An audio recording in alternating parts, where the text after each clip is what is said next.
여러분, 혹시 헬스장에서 이런 고민 해보신 적 있으신가요?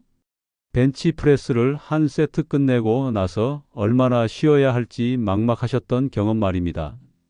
어떤 사람은 1분만 쉬고 바로 다음 세트로 넘어가고 또 어떤 사람은 3분 넘게 쉬면서 스마트폰을 보고 있죠. 도대체 누가 맞는 걸까요? 저 역시 운동을 시작했던 초기에는 정말 혼란스러웠습니다. 주변 사람들마다 다른 이야기를 하니까요. 짧게 쉬라는 사람도 있고 충분히 쉬라는 사람도 있었거든요.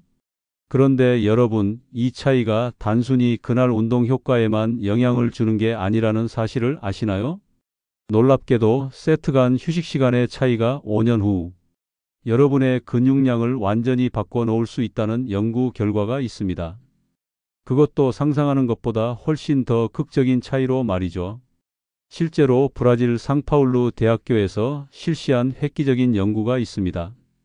이 연구팀은 근력 운동 경험이 있는 21명의 남성을 두 그룹으로 나누었습니다. 한 그룹은 세트 간 1분간 휴식을 취하고 다른 그룹은 3분간 휴식을 취하도록 했죠. 두 그룹 모두 동일한 운동 프로그램을 따랐고 동일한 중량으로 훈련했습니다. 그런데 8주 후 결과를 측정했을 때 정말 놀라운 차이가 나타났습니다. 3분 휴식 그룹의 근육량 증가가 1분 휴식 그룹보다 무려 40%나 더 컸던 겁니다. 똑같은 운동을 했는데도 말이죠. 그렇다면 이런 차이가 왜 발생하는 걸까요? 그리고 이 차이가 5년이라는 긴 시간 동안 누적되면 우리 몸에 어떤 변화가 일어날까요? 오늘 이 모든 궁금증을 시원하게 해결해 드리겠습니다. 먼저 우리 몸의 에너지 시스템부터 이해해 보겠습니다. 근력 운동을 할 때 우리 근육은 주로 ATP라는 에너지원을 사용합니다. 이 ATP는 크레아틴 인산 시스템을 통해 공급되는데 고강도 운동 시 약 10초에서 15초 정도밖에 지속되지 않아요. 한 세트를 끝내고 나면 이 ATP를 다시 충전해야 합니다. 그런데 여기서 중요한 건 이 충전 시간이에요. 미국 스포츠의학회의 연구에 따르면 ATP 저장량의 50%는 약 30초 만에 회복되지만 95% 이상 완전히 회복되려면 최소 3분에서 5분이 필요하다고 합니다. 그렇다면 1분만 쉬고 다음 세트를 시작하면 어떻게 될까요? ATP가 완전히 회복되지 않은 상태에서 운동을 하게 되니까 이전 세트와 같은 강도로 운동하기가 어려워집니다. 실제로 연구 결과를 보면 1분 휴식 그룹은 세트가 진행될수록 들 수 있는 중량이 급격히 감소했어요. 반면 3분 충분히 쉰 그룹은 마지막 세트까지도 거의 동일한 중량을 유지할 수 있었습니다. 이게 바로 핵심입니다. 근육 성장을 위해서는 충분한 자극이 필요한데 피로가 누적된 상태에서는 이 자극을 제대로 줄 수 없거든요. 더 놀라운 사실은 호르몬 반응의 차이입니다. 텍사스 대학교 운동생리학과에서 실시한 연구를 보면 3분 이상 충분히 휴식을 취한 그룹에서 성장 호르몬과 IGF-1의 분비가 훨씬 더 활발했습니다. 이 호르몬들은 근육 단백질 합성을 촉진하는 핵심 역할을 하죠. 특히 IGF-1은 근육 위성 세포의 활성화를 도와 새로운 근섬유 생성을 촉진합니다. 1분 휴식 그룹에서는 이런 호르몬 반응이 현저히 낮았어요. 단순히 그날 운동 효과만 떨어지는 게 아니라 장기적인 근육 성장 잠재력 자체가 제한되는 거죠. 그런데 여기서 정말 중요한 질문이 생깁니다. 이런 차이가 5년 동안 누적되면 실제로 어느 정도의 근육량 차이가 날까요? 이론적 계산과 장기, 추적 연구를 종합해보면 정말 놀라운 결과가 나옵니다. 앞서 말씀드린 8주 연구에서 3분 휴식 그룹이 40% 더 많은 근육량 증가를 보였다면 이것이 5년간 지속된다고 가정해 봅시다. 물론 근육 성장률은 시간이 지날수록 감소하지만 초기 몇 년간의 차이는 매우 크게 벌어집니다. 실제로 덴마크 코펜하겐 대학교에서 실시한 2년간의 장기 추적 연구가 있습니다. 이 연구에서 적절한 휴식 시간을 유지한 그룹은 2년 후 평균 근육량이 23% 증가했지만 불충분한 휴식을 취한 그룹은 14% 증가에 그쳤어요. 이를 바탕으로 계산해 보면 5년 후에는 정말 극적인 차이가 날 것으로 예상됩니다. 충분한 휴식을 취한 사람은 근육량이 35%에서 40%까지 증가할 수 있는 반면 불충분한 휴식을 취한 사람은 20%에서 25% 정도에 그칠 가능성이 높아요. 구체적인 수치로 설명해 드릴게요. 70kg 체중에 근육량이 30kg인 평균적인 남성이 있다고 가정해 봅시다. 3분 충분히 휴식을 취하며 5년간 꾸준히 운동한다면 근육량이 41kg에서 42kg까지 증가할 수 있어요. 하지만 1분만 휴식하며 운동한다면 36kg에서 37kg 정도에 그칠 것으로 예상됩니다. 겨우 5kg에서 6kg 차이라고 생각하실 수도 있지만 이는 엄청난 차이입니다. 근육 5kg은 대략 팔 근육 전체에 해당하는 양이거든요. 5년 후 한쪽은 탄탄한 근육질 몸매를 가지게 되고 다른 쪽은 여전히 마른 체형에 머물 수 있다는 뜻이죠. 더 중요한 건 대사율의 차이입니다. 근육 1kg당 하루에 소모하는 칼로리가 약 13칼로리 정도라고 하니까 5kg 차이는 하루 65칼로리 차이를 만들어냅니다. 이게 1년이면 23,725칼로리, 지방으로 치면 약 3kg에 해당하는 양이에요. 결국 근육량이 많은 사람은 살이 덜 찌고 찌더라도 더 쉽게 빠지는 체질이 되는 겁니다. 반대로 근육량이 적은 사람은 점점 더 살이 찌기 쉬운 체질로 변해가죠. 그런데 잠깐 여기서 중요한 팁이 하나 있습니다. 모든 운동에서 3분씩 쉬어야 한다는 건 아니에요.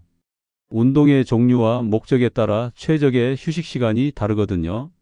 대근육 운동인 스쿼트, 데드리프트, 벤치 프레스 같은 컴파운드 운동에서는 3분에서 5분의 휴식이 필요합니다. 이런 운동들은 여러 근육군이 동시에 참여하기 때문에 더 많은 에너지가 소모되고 회복 시간도 더 오래 걸려요. 반면 아이솔레이션 운동인 바이셉 컬이나 트라이셉 익스텐션 같은 운동에서는 2분에서 3분 정도면 충분합니다. 참여하는 근육군이 적기 때문에 회복이 더 빠르거든요.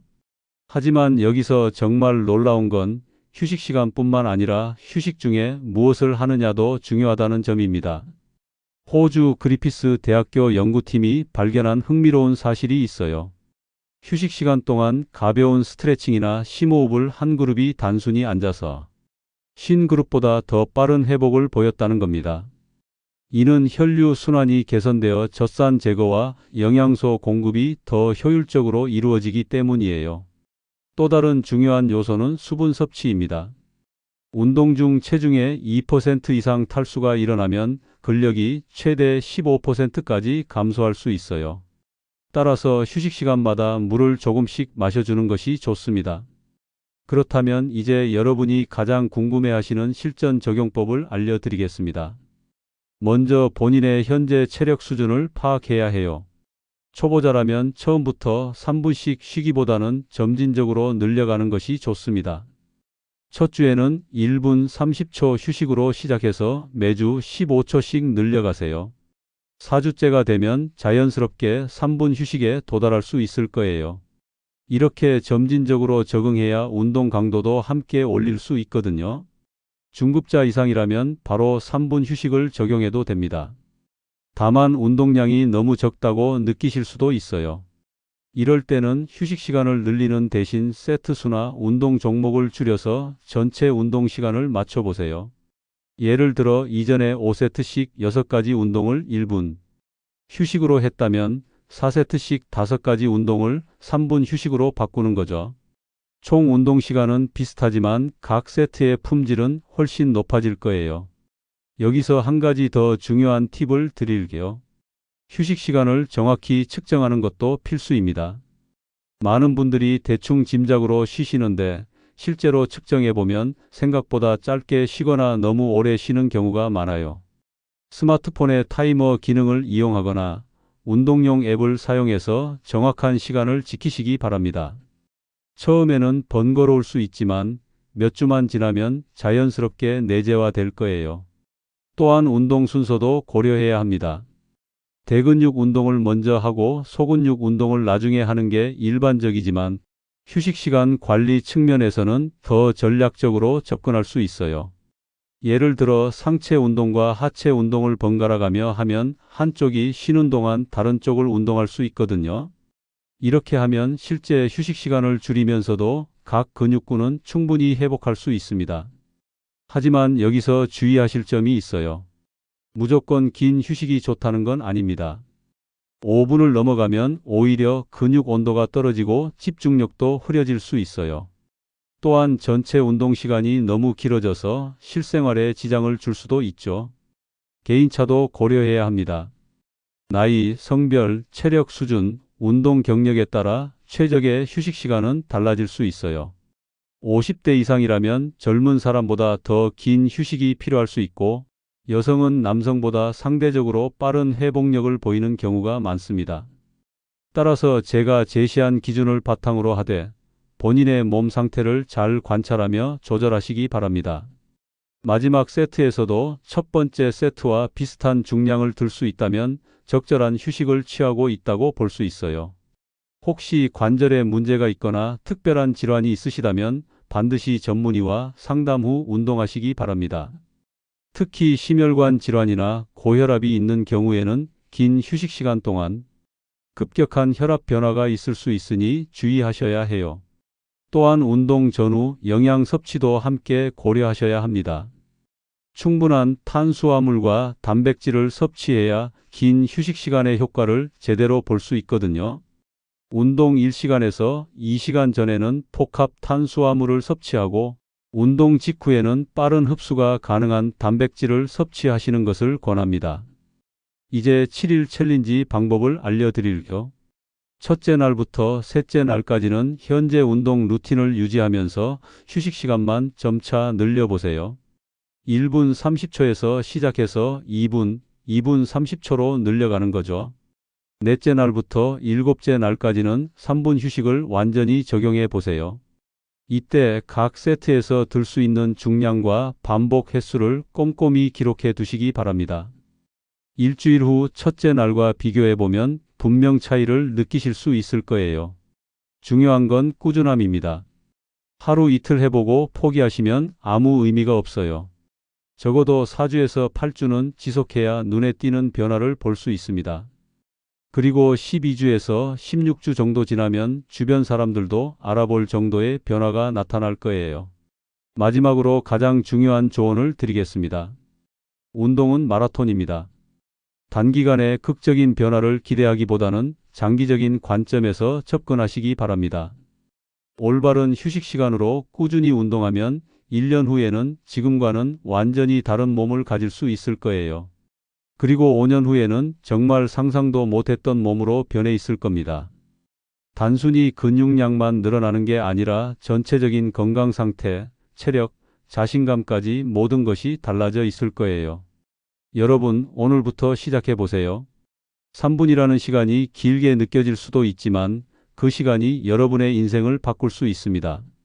5년 후 거울 속 자신을 보며 오늘의 선택에 감사하게 될 거예요. 지금까지 세트 간 휴식 시간의 놀라운 비밀에 대해 알아봤습니다. 이 영상이 도움이 되셨다면 좋아요 버튼 꼭 눌러주시고 주변에 운동하는 분들께도 꼭 공유해 주세요. 그리고 구독과 알림 설정도 잊지 마시기 바랍니다. 다음 영상에서는 더욱 실용적인 운동 정보로 찾아뵙겠습니다. 여러분의 건강한 변화를 응원하겠습니다. 감사합니다.